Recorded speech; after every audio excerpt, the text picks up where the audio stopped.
ಗೃಹ ಮಂತ್ರಿಗಳು ಒಂದು ದಿನನೂ ಕೂಡ ಕರ್ನಾಟಕದಲ್ಲಾಗುವಂತ ಅತ್ಯಾಚಾರದ ಬಗ್ಗೆ, ಕರ್ನಾಟಕದಲ್ಲಿ ಆಗ್ತಾ ಇರುವಂತ ಕೊಲೆ ಬಗ್ಗೆ, ಕರ್ನಾಟಕದಲ್ಲಿ ಆಗ್ತಾ ಇರುವಂತ ಡ್ರಗ್ಸ್ ದಂಧೆ ಬಗ್ಗೆ, ಕರ್ನಾಟಕದಲ್ಲಿ ಆಗ್ತಾ ಇರುವಂತ ಅಕ್ರಮಗಳ ಬಗ್ಗೆ ಅವ್ರು ಮಾತಾಡಿಲ್ಲ. ಯಾವತ್ತು ಮಾತಾಡಿದಾರೆ ನಂಗೆ ಹೇಳಿ.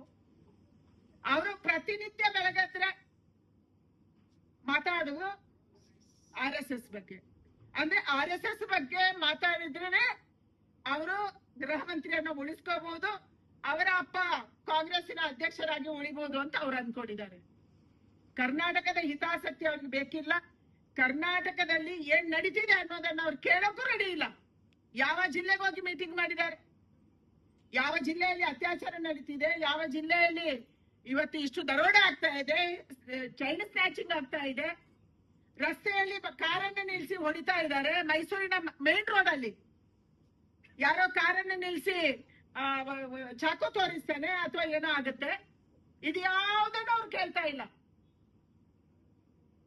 ಪರಮೇಶ್ವರ್ ಇದ್ದಾಗ ಒಂದು ಭಾಗ ನಂಗೆ ಗೊತ್ತಿಲ್ಲ, ಅವ್ರು ಗೊತ್ತಿಲ್ಲ ಸಚಿವರಾಗಿದ್ರೆ ಇವರು RSS ಸಚಿವರು ಎರಡೇ.